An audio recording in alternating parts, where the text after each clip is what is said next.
All right, with me on the final word today is a man who was the cricket correspondent for the Independent newspaper, Sunday Independent as well. Retired from that post in recent years, but from Barnard Castle in Durham, he's produced a wondrous work, a striking sum up, how cricket united a divided nation with Fairfield Books with Matt Thacker and his team in South London. Brenks, who was very kind to me when I first started on the circuit in England in 2015. It's great to have you on the final word on Book Club. Great to be here. Thanking you so much for having me. It's a long time since 2015 now, but I do remember you as a young shaver, and my word, you've progressed since then. If I remember rightly, you were going to go and write speeches for the Aussie Prime Minister. What became of that? Now you're one of cricket reporting's luminaries. That's very kind. You got the sequencing slightly out. I'd done all of that before, kind of deciding that I'd schlep around as a hustling, bustling freelancer, and I guess one thing led to another, and here we are a decade later. But no, I've got very fond memories of having a column in the paper next to you in the Independent. Indeed, on yeah, on I that remember first tour. it too. So yeah, happy times there. And I suppose it's another Ashes series that we're going to focus on. One that was 99 years ago, 1926, a series that's always fascinated me. So when I'd seen that you'd written a book about it, I was very enthusiastic about reading it and getting you on the program. I mean, there are so many anchors to this series and why it makes for a great book, but why did you decide to take on the project? What was the catalyst for Well, A Striking Summer? I'd written a history of my club since retirement, and that took a long time because researching local history is a devil of a thing to do. And then I thought I still need to keep myself out of mischief. And the 1926 series, Adam, had always appealed. All I knew about it really was that Hobbs and Sutcliffe had staged this terrific stand at the Oval, which is still talked about today, and really may still be the very best opening stand in Ashes history. And I thought, this is worth doing because England did regain the Ashes after so long. Where have we heard that story before in recent times? And we're back there now. And without giving you a spoiler, England did regain the Ashes for the first time in 12 years since the end of the First War, having lost 3 successive series by huge margins against a very splendid Australian team. But I've written it as a bit of a potboiler, so as while we know the result, I've kept readers in the dark till the end, if you like. But there's no point about writing about the cricket without writing about the country as well, Adam. The country was in a mess. Have we been there before in recent times as well? It hadn't really recovered from the dramatic effects of the First World War, when it had lost so many shining young men in battle. And I wanted to, and it was on the cusp, really on the cusp of revolution, far from the UK, England, being a land fit for heroes, as the Prime Minister Lloyd George had said it would be. It was not that. People felt let down, even betrayed. And it's fair to say that they felt so let down that they were not on the verge of overthrowing a government, but they wanted change, and they wanted it dramatically. Hence the general strike that afflicted Britain just as the Aussies were arriving. Yeah, the timing is remarkable, isn't it? I read a I would call a loving biography of Attlee a few years ago, and the strike in 1926 is such a big part of his development as someone who goes on to become the post-war prime minister. But so I'd always been interested in that as well, in what happened in the early months of 1926 that led towards the strike. And this, as you say, is pretty much as they're arriving, the general strike, the coal industry ultimately crippled the nation on its knees economically. Stanley Baldwin, the Prime Minister, right in the thick of things there. Just maybe give a bit more context as to how the country found itself in such a dreadful spot in the early months of 1926. I'm not saying, Adam, that without the cricket, the country would have had a revolution, but it's entirely possible, I'll tell you. What had happened was the coal miners and the coal mines were in complete disarray. Coal was losing money. Coal exports were down the pan. the mine owners wanted things all their own way. The government had subsidised the mines for a year to the tune of 20 odd million quid. It was refusing to do that again. The miners, quite simply, wanted a better deal. And so did the other trade unions. Trade unions were just beginning to get a grip, to become properly organised, and quite rightly so too. Workers had been terribly downtrodden while money was being made. So we reached a situation in April 1926 when the year-long subsidy, which the government had made the year before, was running out. What was going to happen? The mine owners, who virtually got things their own way, said, well, if you don't go back to work, we're going to lock you out. And that's what happened. Mm. However, the other trade unions, mostly the dockers and the railwaymen, joined with the miners in coming out for a general strike on May the 3rd, 1926.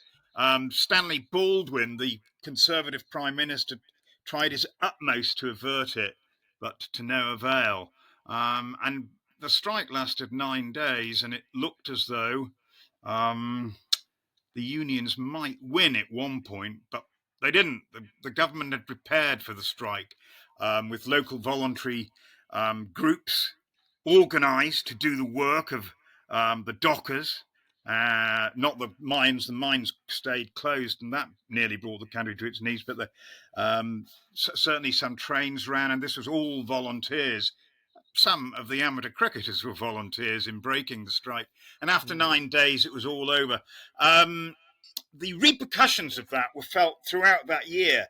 And it's actually possible to make the case, as with the French Revolution, that the repercussions are still being felt now after 99 years. Certainly, there are townships in the north of England that still remember with bitterness what happened to them during that 1926. The cricket, I cannot stress enough, Adam, was crucially important in salving the wounds. It brought people together of all classes in a way that cricket probably couldn't now. It was, while football, Mm. that's soccer, was watched by hundreds and thousands. It's fair to say that cricket was the national game in a way that it isn't now. There's a juxtaposition of photographs in the book. I don't know if you saw this, of kids, horny-handed sons of toil, playing cricket in the street, ragamuffins, urchins, with another photograph of kids from Eton looking longingly Mm. at a bat that they'd just bought from the sports shop in the Eton village. And this juxtaposition, I felt, was really telling that cricket really was a game of the people for the people in 1926. And And this is yeah, I what I mean, wanted to explore in the book. And I've tried to interweave the game and the social history. and you have magnificently. I mean, this is the gold dust in the book, right? It's the ability to weave through the stories of war, some of which are devastating, and we'll probably come to them in a couple of the pen portraits that you pulled together, which are spliced within the book. Maybe just go to that quickly about the idea of, instead of just writing through all of their stories, realizing that some of these yarns just need to be told to give context as to what these people were, who these people were. You couldn't only do it through, I guess, batting averages and scores for teams. You needed to tell their story separately to make sense of the whole thing. Yeah, batting averages and bowling averages are terribly important to cricket. I always believe that they do tell a story of themselves. However, there are humans behind those bowling and batting averages, and this is what I in the pen portraits of I've done pen portraits of all 30 players who took part in the series, and I felt this is important. Most of them are about 1,000 words long. Some of them are slightly shorter, depending on the part that they played Mm. in the series. But it was important not to try to look at the men behind the figures. And this I did through their autobiographies. Autobiographies can sometimes be unreliable, but I felt I'm I've been around the block enough to know when players, I think, are being sincere in their autobiographies, and there's a lot of sincerity in them. There were a lot of biographies. There was also a huge amount of newspaper coverage of the series, Mm, and I hope I'm not being disloyal to my colleagues now to say that cricket coverage then was much more thorough than it is now, in that the county cricket was covered much more diligently, much more assiduously, and at greater length. And test matches were given maybe 1,000 words in some cases per day. There were all sorts of gossip columns about cricket. There were all sorts of diary columns about cricket. And because papers are online these days, archives, I just went through those day after day, hour after hour, second after second, in a way perhaps that I couldn't have done had I had to go, as I did in the old days, to the British newspaper library mm, and go physically through each paper. I was able to have them up on the screen, trawl them, and this is what I did. And I managed to get some terrific human stories. Uh, the umpire, Harding Young, was locked out of his hotel on the morning of the Manchester Test, having mm, had to gun from Birmingham, didn't arrive in Manchester till the small hours, couldn't get into his hotel, slept on a bench outside, arrived absolutely knackered to the match, and luckily, I think only 6 overs were bowled, so he was able to have another nap. But great players. Just trying to think offhand, it's a long time since I wrote it now, but Bertie Elfield, the mm, Australian wicketkeeper, great wicketkeeper, more mm, stumpings than any wicketkeeper ever in Test matches. Most of them off Clary Grimmett, who played alongside him in that 26 series. Well, Oldfield stayed on for a bit after the Aussies went home. mm, And this is how celebrated cricketers were. At some do, some posh function he'd been invited to, he met the Prince of Wales and his brother, the future Edward VIII and the future George VI, and had a chat with them about what life was like in Australia. Now, Bert Elfield had been a war hero in the First World War. He'd been buried alive in a battle at Polygon Wood in Belgium, and very lucky to survive. And I make the point in the book that, talking to a couple of kings, future kings, a long way from Polygon Wood. and that's a really chilling line, I reckon, in the book when you read it back. As I did a couple of days ago, like you're reminded of these stories, and I mean, imagine if we were talking about cricketers who'd been in these brutal Uh, battles and some of them had professional, I say professional, cricket careers that started before the war, had the A lot of them intervention did. of A being lot in of them Europe did. I think I for a make the number of point years. somewhere out that one. I think the first test, which lasted for about 40 minutes, I think that is the oldest average age of Yeah, players in all of Test history. Something like the average age is something like 35. Can you imagine? and the Uh, rest, I think it's nearly 36. As yeah, you say, yeah. I think you're right. I think the you're most right. cumulative years and the highest average age for Yeah. that Now, essentially abandoned Test part of the match. reason for that was the First World War. A lot of Yep, young men didn't come back from that. England was still recovering from it, and so to some extent. Let us not forget Australia's part in that war. Um, they absolutely. they were less afflicted than England, but this is not a contest. Both countries were desperately affected by what happened in France and Belgium. Well, the AIF team that assembled in England and Yeah, played that's the genesis of this Australian 1926 side, and the one that no, comes now, before it in I don't know 21 and about you, 24, I hadn't 25. realised just how good the 1919 Mm, Australian Imperial Forces team were. I mean, it's a motley crew in some ways, just made up of players who'd served in France. I mean, some of them wanted to dash home, understandably. Charlie McCartney didn't play in that side, the great Charlie McCartney. mm, He wanted to get home. I think his dad had died, actually. He wanted to get home. But there was still left the nucleus of a great side, led by one of the best captains of all time, mm, Herbie Collins. What a Herbie. cricket captain he was, but buttressed by one of my favourite players, Jack Gregory. What an all-rounder he was in 1919. I think I say somewhere in the book he should have been borne down on time's winged chariot.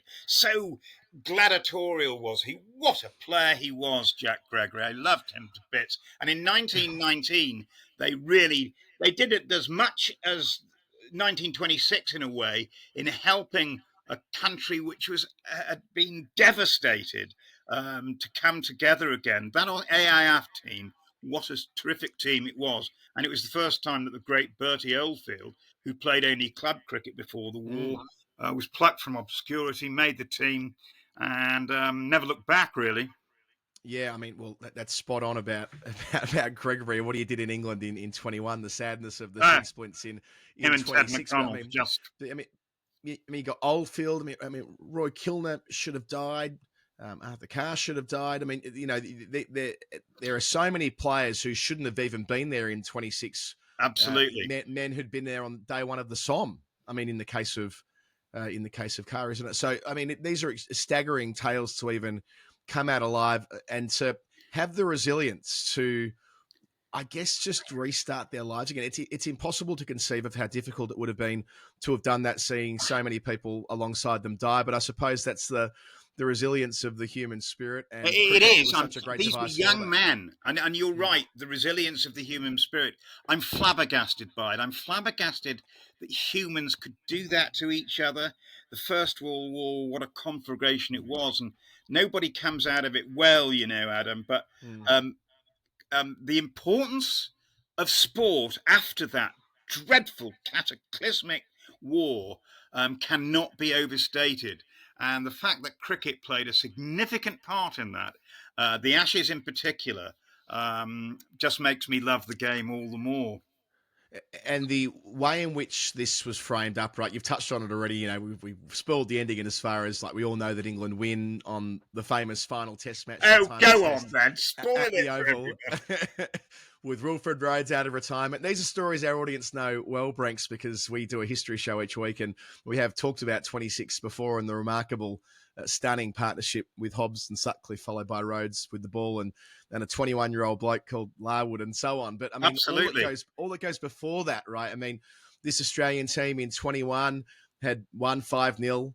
And then in 24-25, it was a little better for England. In Australia, 4-1 was the result. And that the expectations going into this series were can England finally wrest this back? Indeed, you have a couple of lines in the book about pondering whether England could ever indeed win the Ashes again, and needing to find a way, and needing to find these totemic figures like Plum Warner being charged with the responsibility, having playing selectors like Gilligan and Rhodes himself, who ends up coming out of retirement essentially to play in that final test. I mean, these are huge figures in England cricket trying just to hold on, let alone winning the thing in these There was a desperation. there was a desperation.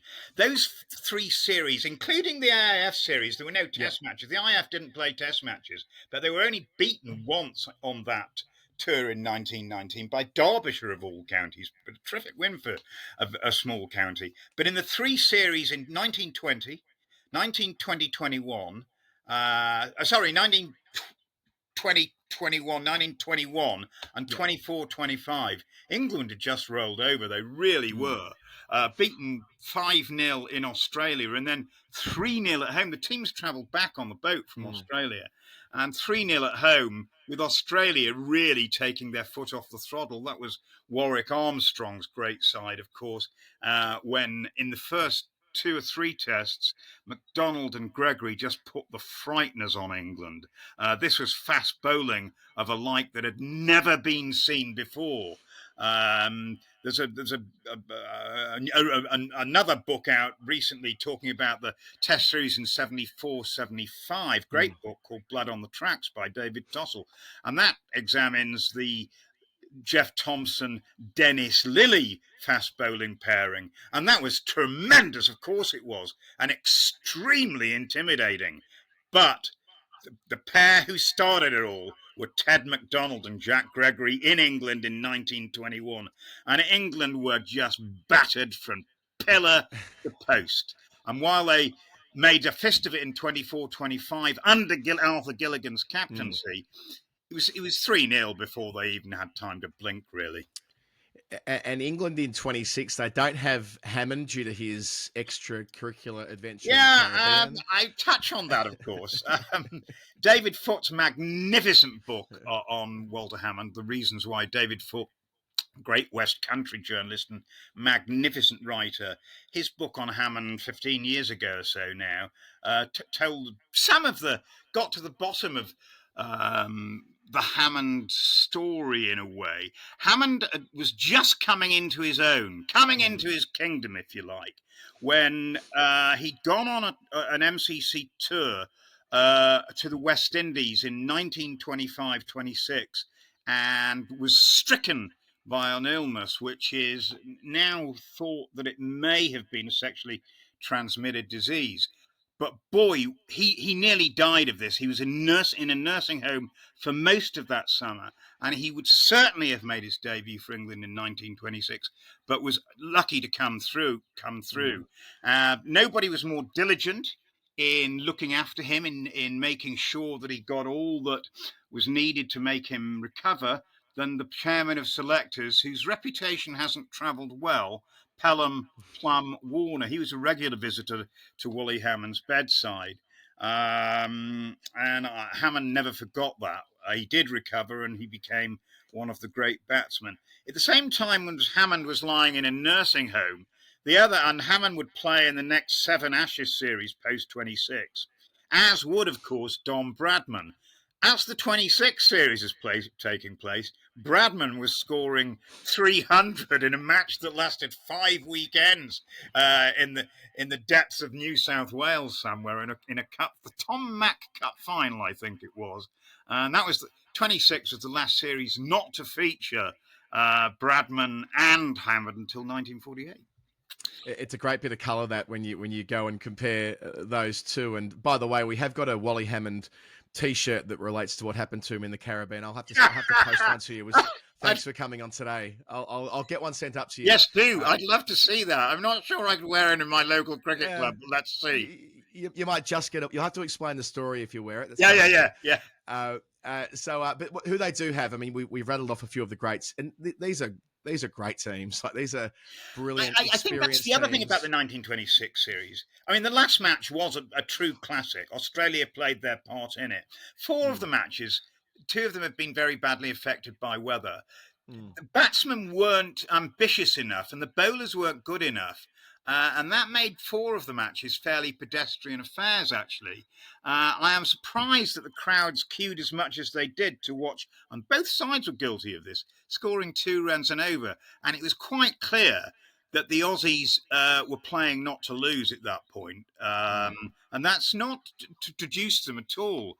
Uh, they had a team which lacked a cutting edge. Gregory was injured for most of the tour. He had what we now know as shin splints, but being the hero he was, bowled through them. They were largely dependent then on Clarry Grimmett and Arthur Maley, great bowlers, but on wet pitches in England, they never really had an opportunity to strut their stuff. So Australia not hanging on, but playing not to lose more than playing to win. So yeah, but if we coming to your point, Ad, that series contained some of the greatest players mm, ever to have played the game. Not all of them were in their pomp at that stage, but look at the tourists. You had, batting wise, Bill Woodfull, mm, Bill Ponsford, the great, illustrious Charlie McCartney, one of the greatest batsmen who ever played.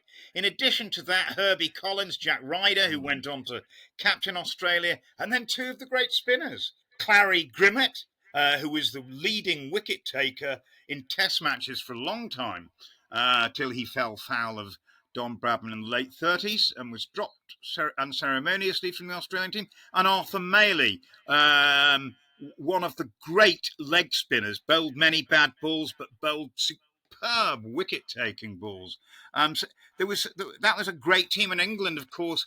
Jack Hobbs, Herbert Sutcliffe, Frank Woolley, Percy Hendren. These all 4 of those players. Oh, not Sutcliffe actually, but they were nominated as leading players in the world by a panel of the great and the good from, we were probably on that from Wisden, who decided retrospectively to nominate leading players of the world. Then the last test, of course, included Wilfred Rhodes, the greatest wicket taker of all time, recalled at the age of 48. Maurice Tate, a terrific bowler in the early 20s.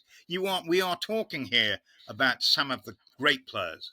What I love is the age spread. You've touched on it there, but the sadness of Ponsford being crook, but then McCartney steps up and makes 300s on the bounce the first time that had happened Yeah.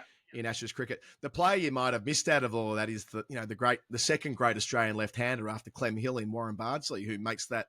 Indeed, I missed him out only because he was 43 at the time. Sure. However, sure. he made the highest individual score of the series, 190 at Lords. Yeah, and he probably would have captained that Australian team at some point had he enlisted to fight, but he wasn't in World War One because he was a bit of a different cat. He's still not in the Australian Cricket Hall of Fame, much to my Is dismay. he not? I didn't know that. There's just, I couldn't quite get to the bottom of Bardsley. And while his book, he was the first Mr. Cricket, wasn't he? And while the book published, about 5 or 6 years ago now, it doesn't quite get. I think there was a bit of stuff about him not joining up for the First World War, definitely. Perhaps why he didn't get the captaincy when maybe he ought to have done it.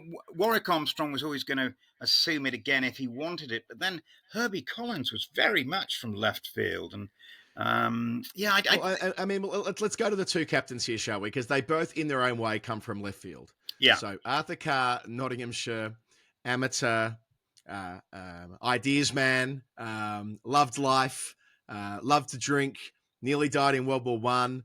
His performances were, he was mercurial. He had the ability to do remarkable things, but then to be the type of cricketer who would go through long ruts. And he leads in, 3.5 of the 5 test matches. But maybe we go to him and then we can flesh out a little bit more about Herbie Collins and the colourful character he was. Arthur Carr was nominated as captain of England by Pelham Warner's selection panel. Now, he'd had a terrific 1925. He'd led Nottinghamshire since the end of the war, since 1919, and he'd led them with some distinction, actually.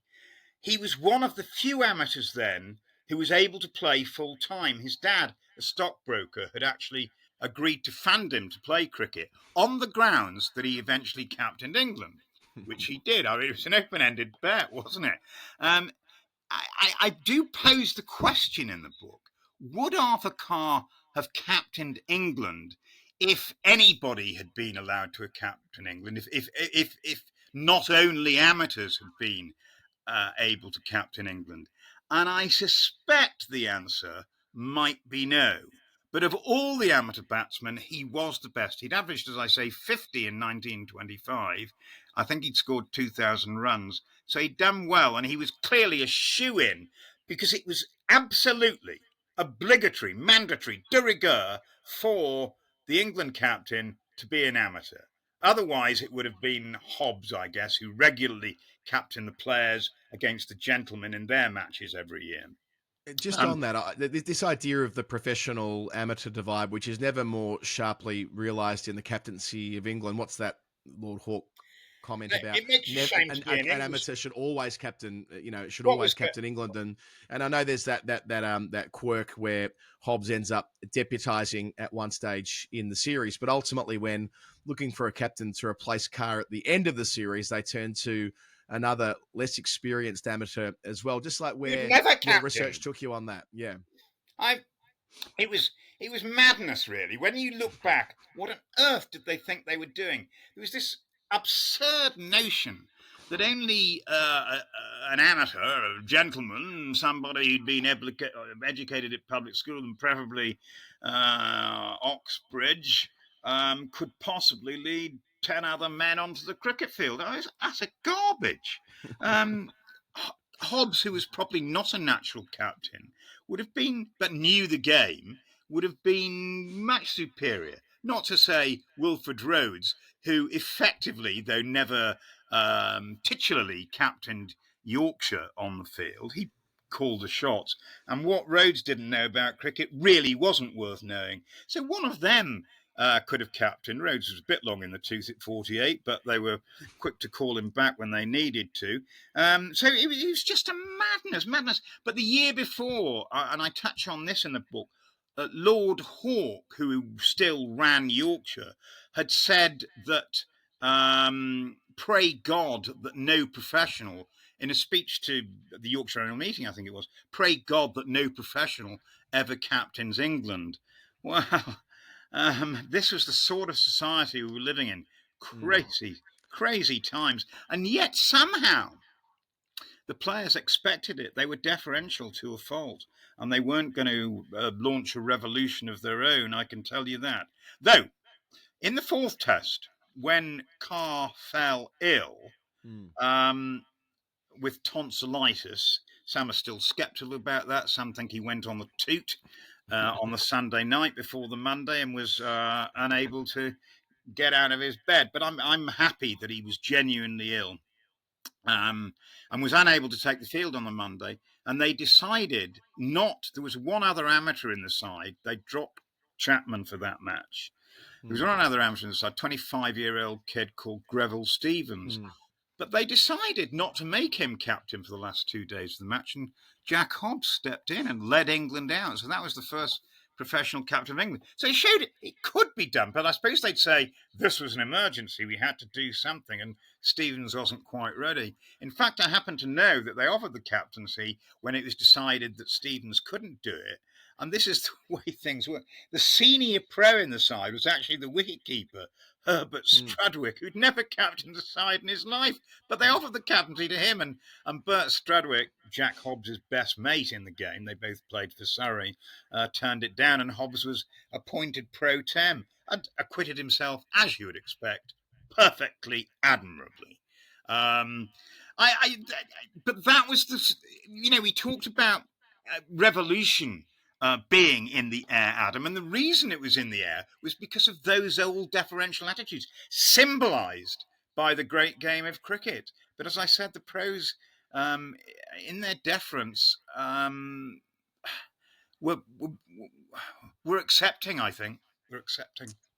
Yeah, there's something lovely about that because you return to what's going on in society more broadly. Often at the start of a chapter, you give a couple of kernels to just give us a feel of where the strike's up to or something like that. That you're reminded of the absurdity of what you're describing there around amateurs Yeah, I mean, only being seen cricket as reflected society, as to an yeah. extent it still does, of course, perhaps not um, as hugely as it did then. And I mean, I sort of knew my cricket history, but I was absolutely flabbergasted, Adam, by how much cricket did reflect the society in which it was Mm, played. mm. Um, And one of those quirks again of where Australia, for the purpose of the tour, are treated as amateurs. And we don't need to go into that, but like again, this idea that there's a They're completely all different referred system to in the entirely. Times. I mean, they all get, I think they got 300 quid for the tour, plus a huge amount of expenses bonus at the end. No, they got 400 quid for the tour, when the average wage in Oz at the time was £300 a year. Mm, And they were all referred, as the Times, in its match reports then, in those days, referred to amateurs with the prefix Mr. always, mm, and pros without the Mr. So Jack Hobbs, the most revered man in England, he was 40 at the time, 41 or 2, I think, and was so respected by all and sundry. But in Times match reports, he was referred to as Hobbs. All the amateurs, Arthur Carr, Mr. Carr. All the Australians were Mr. Bardsley, Mr. McCartney, Mr. Mr. Grimmett, Mr. Maley. They were all, that were the and it makes for an odd juxtaposition reading the match reports, I'll tell you. they were the original shamateurs. You could say that Australian touring Absolutely. group of getting paid handsomely Absolutely. when I mean, as theoretically amateurs. you know that there'd been lots of pay disputes between Australia, going back long before that, between Mm, Australian players and the board, totally. which affected tours to England. Affected 1912. But yeah, Yeah. I mean, and another one of these like quirks. What I'm interested in parts of this from 99 years ago that really sum up the difference between cricket then and cricket now. One of them is just the sheer volume of games that are played, not only for their counties, and God, there are many of them, but North, South, the rest, England 11s, you name it. And it wasn't as though you would finish a test match and, go into a couple of days of recuperation. It was literally the case that you were playing the days before and days after test matches that you were playing for England. Yes, a long tour, and the Australians were there for the entirety of the summer, but still, it's a reminder of just the extraordinary Can you volume imagine of the cricket modern that all type of them putting up played. with that? Quite Yeah. rightly, he wouldn't, and she wouldn't either. They were Australia. I forget played something like 6 matches after the final test. Yeah.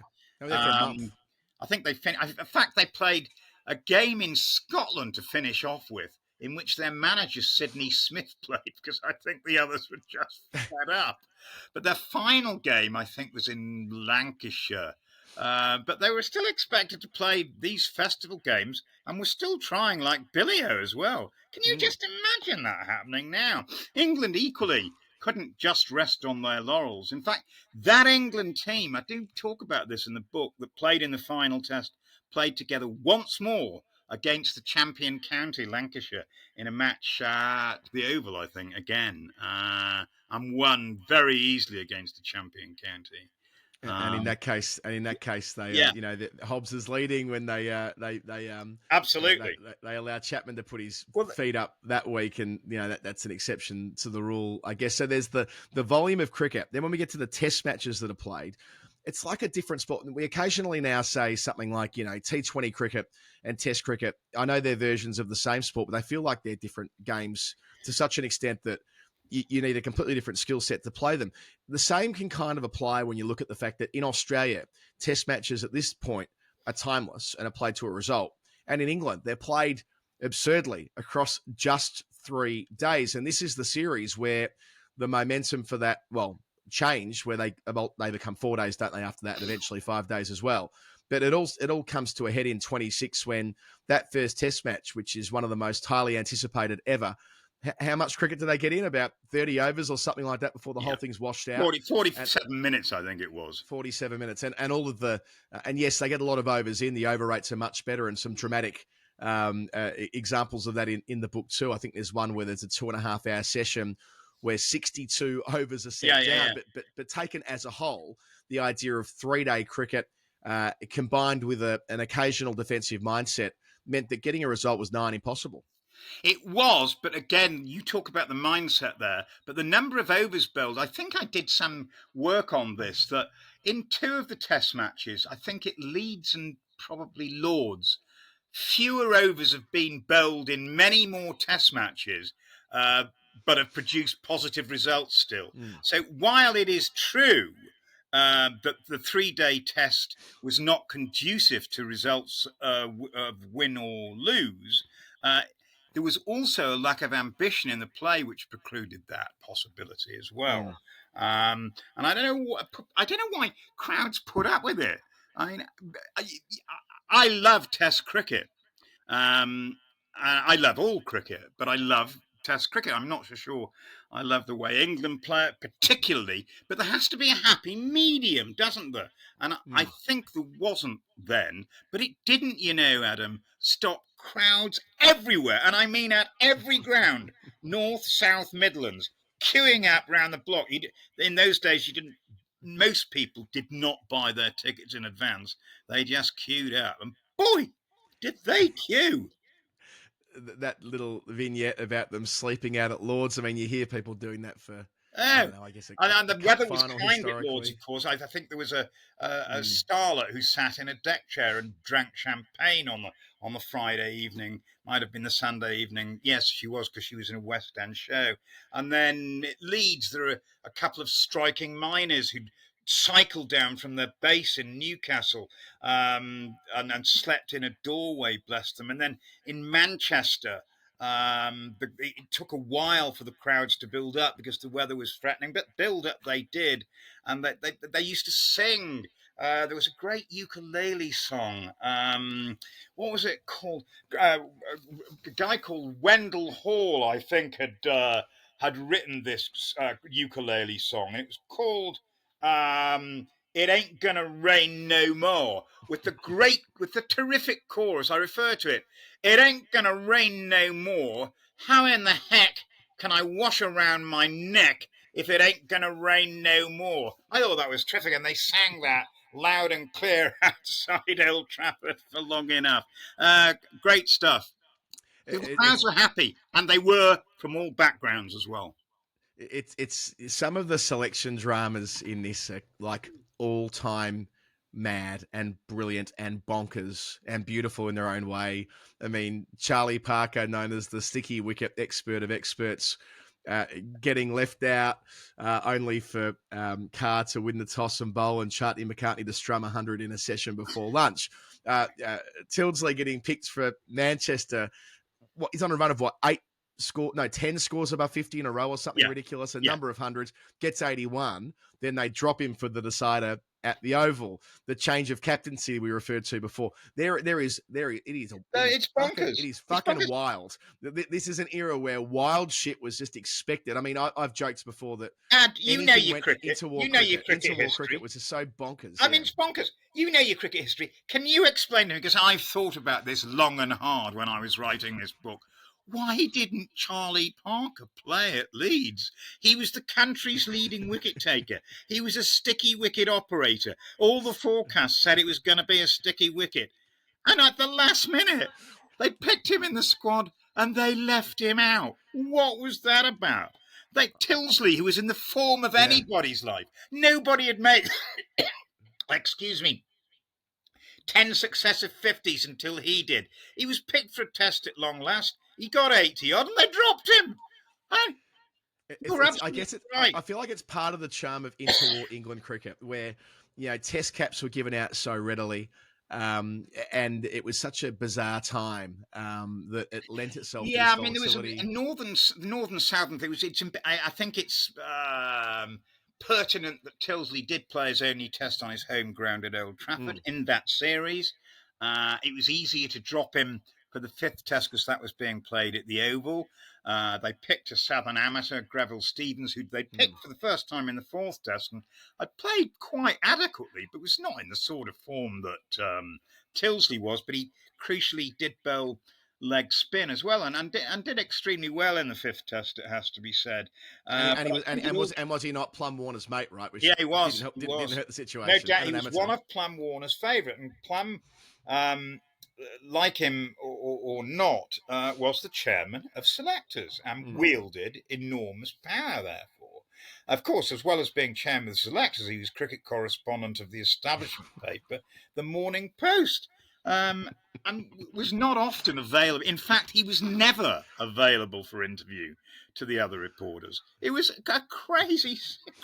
But on the interview, I mean, the selection panel consisted of Warner, the old amateur, old buffer, Arthur Gilligan, amateur captain of Sussex, and a guy called Percy Perrin, known to all and sundry as Peter Perrin, who was an amateur, but although an East End geezer, from Essex. He was captain of Essex that year. But they've seconded to the panel Jack Hobbs and Wilfred Rhodes.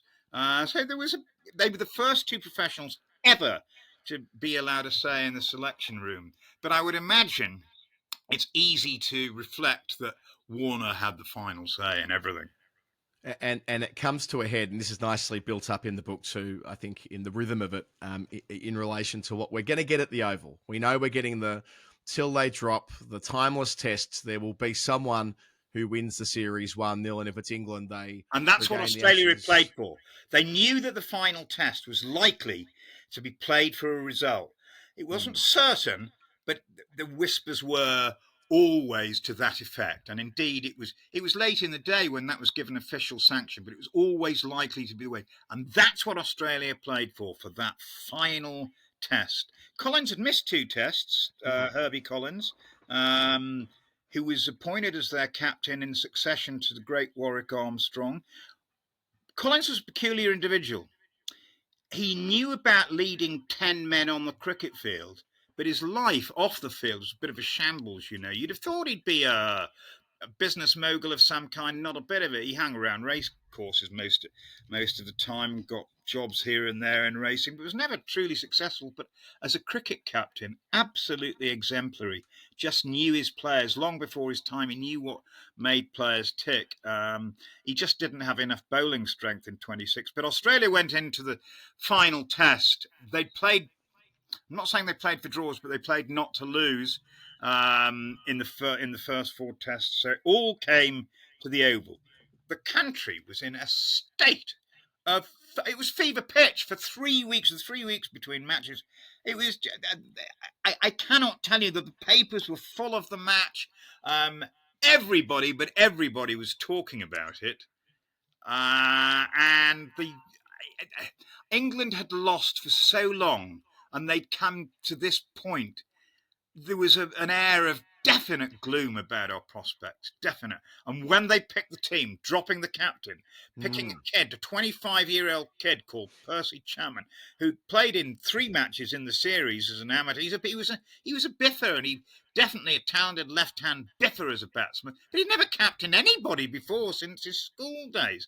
And they picked him as captain. It was ridiculous. And then they picked 48-year-old Wilfred Rhodes, he hadn't played a test for 5 years, and actually hadn't bowled for England much in the latter stage of his career. But he was top of the bowling averages in England by a long way, so they went for what they knew, and then didn't pick Tilsley, who'd made 80. So they went with their top 4, which was Hobbs and Sutcliffe, the old dependables. They weren't yet part of the fabric of English cricket. They hadn't played quite enough together, but boy, they were on the verge of it. Frank Woolley playing his 52nd successive Test match. Percy Hendren, who'd come into his own. These were 2 undroppable guys somehow. Chapman at 5, Greville Stevens at 6, Wilfred Rhodes at 8. Wilfred Rhodes at 7, Maurice Tate at 8, George Geary, the Leicester right armour, fast medium, good bowler at 9. 10 was the Larwood, 21-year-old Larwood, who they recalled having picked him once at Lord's, with Herbert Strudwick as wicketkeeper. And Australia, looking back now, it was clear they lacked a cutting edge. And England, while they weren't favourites and they thought they were very much second favourites, looking back at it now, if you look at it objectively, England looked the stronger to me. Percy Chapman, what a fascinating life, really, and one that has a sad postscript, dying younger than he should have because he wasn't able to really keep his life on track. But there's that, in 26, becomes the captain. Again, these various bits that jump out about him not being able to actually play much county cricket because he was from the county of Berkshire, and anyway, all these other bits that are very English at the time, but due to his form, he was given the chance to play, and then from there to captain ahead of a number of other options because he was in some respects, the leading amateur in the 11. But 5 changes. He's one of the great stories. He's one of the great stories. I mean, from being a completely left field pick, purely because they wouldn't pick a professional as captain, and they alighted somehow on him, and he was astonishingly nominated as captain. But within, I think the team was named sort of 10 days before the match, maybe a bit less. It's in the book. But from after they'd won, open secret, they did win. He was, from being a left field pick, he was a national hero. He and his wife were invited to all the best places, all the best parties, and he was easy to be. He looked like a Greek god, He wasn't good looking in a traditional sense, but he had a curly hair and a round cherubic face. He was very easygoing, nice-natured kid, and he became a national hero. He was feted wherever he went, and of course, thereafter, undroppable as captain for years. He'd done what England hadn't done since 1912 against a very weak Australian side, by the way, as you know, because they didn't send some of their best players. When England, captained by C.B. Fry, went a bit of a triangular series, didn't they, in which the Ashes were at Yep. stake? But I never really count that, you know. But they win, they did, but they hadn't won since then. So for Chapman to have led them to the sunlit Atlands to glory, he became an immediate hero, as did the entire team. The reaction at the Oval, the shots, both still and moving. There are still some moving images of it. Mm. It's lump in the throat time for if you're an Englishman. And Australia, um, it is impossible to overstate their gallantry in defeat. The way that Herbie Collins conducted himself at the Oval and the rest of the team, I cannot overstate their grace in defeat, if you like. And that's something that players on, I think, both sides could learn something from, actually. I'm not saying that they misbehaved particularly, but I think we've lost something of that in the game. God, I'm an old duffer now, aren't I? There is something to that, though. I mean, the quotes you take from Collins at the Oval do reflect what you're describing there, and that it's, you know, an old man in Rhodes on the final day and the young man in Larwood, a gap of 27 years between them. Larwood, of course, making his debut earlier in the series, and then that partnership that we touched on earlier. And I don't want to go into every detail of the game. People can read the book and learn about this, but that Hobbs and Sutcliffe combining for the great Ashes defining Yeah, I mean, I partnership think on a sticky as well. can we talk about that, Stan? It was so Please, yeah. important, that partnership, and I think that epitomised the different skills of them both.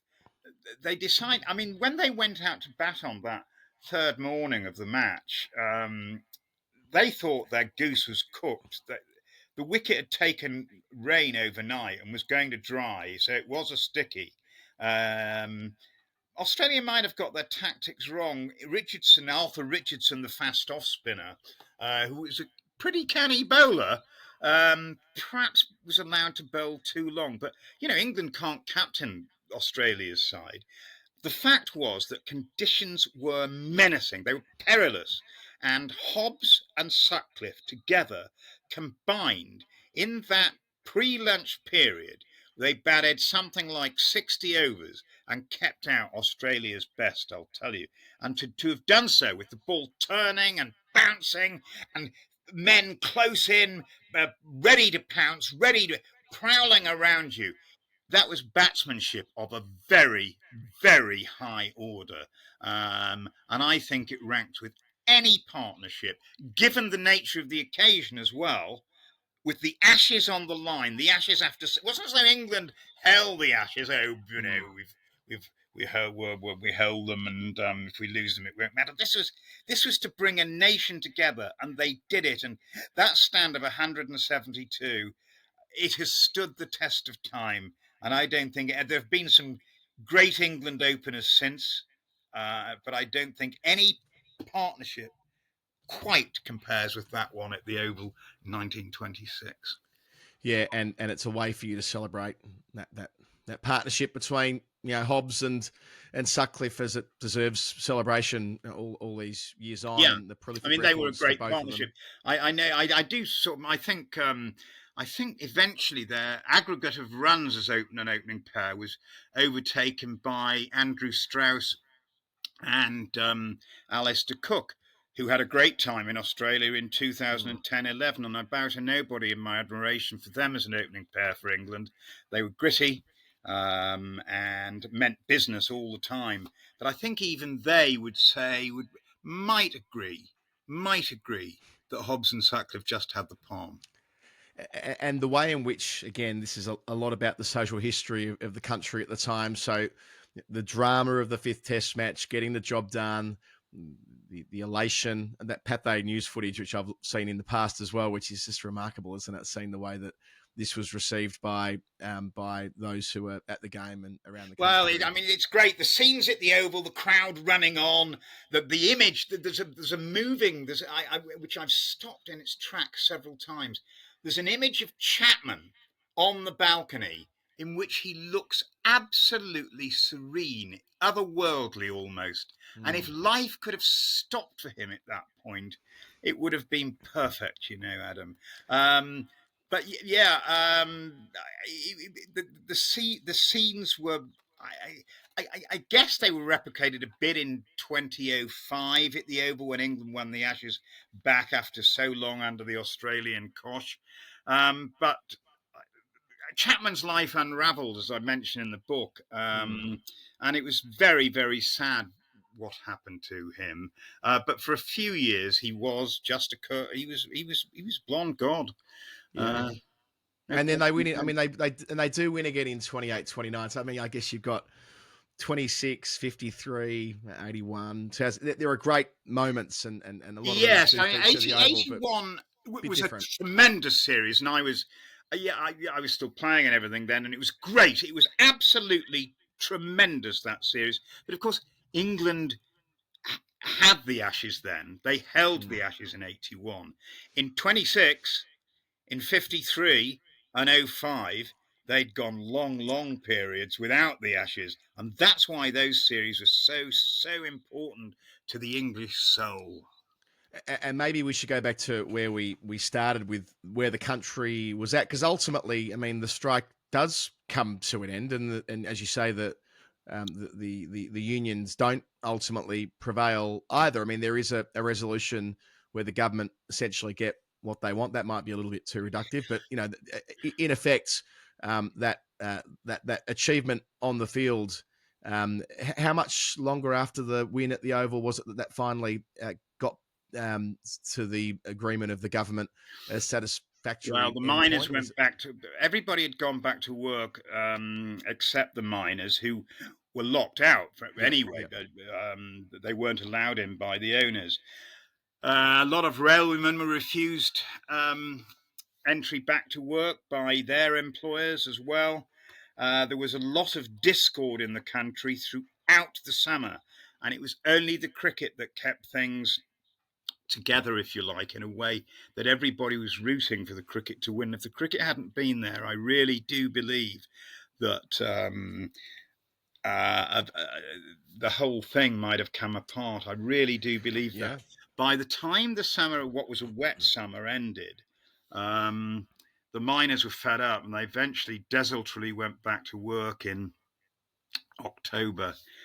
Defeated, the owners won, the government won, but it was never forgotten, and as I said earlier, it hasn't been forgotten. Now that year did something to the United Kingdom, to the English part of it in particular, that wasn't really healed until well after the Second World War, when Mm. there was when at last a consensus of how society should operate did emerge. It didn't emerge in 1926. It is a terrific way to end the conversation in many respects, because I suppose it was a time for revolution, the interwar period, and the extent to which cricket prevented that from happening in the UK. How cricket united a divided nation. A striking summer is the name of the book. I can only commend it. I reckon you're going to win a boatload of awards for this. I hope you do. I'm If glad to have had it published. A word for Fairfield Books, by the Yep, way. They do publish some great stuff, and I'm honoured to yep. have them publish my book. I really am. Yeah, well, I know we're about to enter award season, so looking Yeah, forward. well, We called it early last year, very early on last year. I said that blue suede shoes will win the lot, and it kind of ended up well, being don't something think like I that. So, don't want to win, but hey, there are some good books out there. So. no, there absolutely are. But Stephen Brenkley, great to have you with us on the Lovely. podcast No, show. Adam, it's been lovely to chat to you, fellow cricket aficionado, and to be on the final word, which I understand is the top podcast in cricket. And it's Oh well, wonderful to be here. An old gadget like me being your guest. Wow. I hope we run into each other at something like the Wisdom Dinner or something like that Be when the wonderful. season Be begins. That'd be wonderful. terrific. And congratulations again on the book, and thanks for joining the show. Look, thanks very much, Ad. Cheers.